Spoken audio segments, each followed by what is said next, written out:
17-годишната Ирина Јовановска од Прилеп е петкратен државен шампион во стрелаштво. Со овој спорт започнала да се занимава уште на своји 7 години. За разлика можеби од другите девојки на нејзина возраст, кои во тој период најмногу си играат со кукли, нејзина омилена играчка биле пушките и пиштолите. Моите родители ме однесоа во како продавница за играчки и таму јас одбрав да се земам пушка и пиштол на дијаволи. И кога дојде време веќе да започнам со нешто да се занимавам, моите родители кога ме прашаа што сакам да се занимавам или што сакам да тренирам, јас им одговорив дека сакам нешто што е поврзано со оружјето. И па тие така ме однесоа и ме запознаа со овој спорт. Значи немаше претходно некој во семејството да се занимавал со него? Не.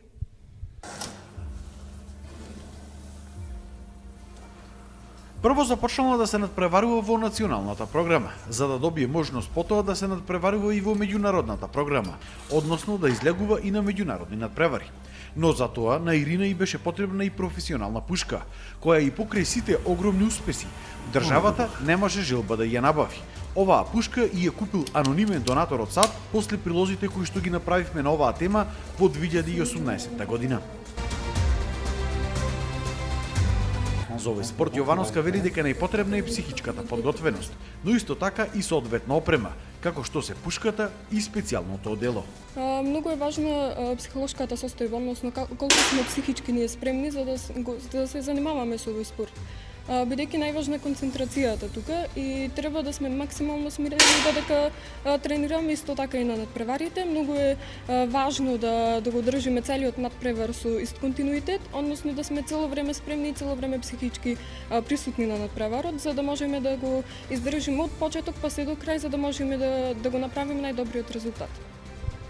Освен физичката и психичката подготвеност од страна на опрема, што е потребно за еден човек да се занимава со стрелаштво? Например, за тоа е потребно опрема, како што гледате горен, долен дел и обувки. Исто така потребна е пушка.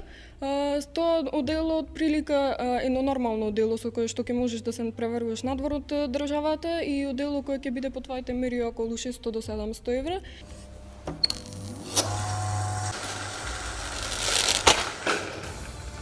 Деневно на стрелаштвото им посветува по 2 часа. Вели дека се повеќе млади сега се приклучувале кон овој спорт, но пандемијата малку ја намалила можноста за упис на нови членови. Себе си се гледам да можам да представам Македонија во најдобро средство, нормално и клубот во кој тренирам, односно клубот Херои Прилеп. И се надевам дека еден ден ќе можам и ќе успеам да направам некои добри резултати со кои ќе бидам прво и јас задоволна, а потоа и останатите во државава и во градот Прилеп. Во моментов таа учи во средното општинско училиште Ѓорче Петрово во Прилеп, во одсекот фармацевски техничар. Себе си во иднина се гледа како професионален и фармацевт, но и стрелец. Сега со пандемијата е многу тешко за да се одржуваат тренинзи, тренинзите се намалени. Затоа што сега и со полицискиот час е многу тешко да можам да воспоставам врска меѓу училиштето, затоа што и тоа е онлайн.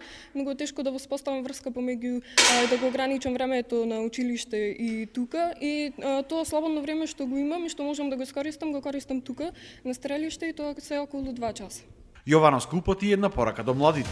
Никогаш да не се откажуваат од своите соништа и секогаш да бидат упорни во тоа што сакаат да го остварат.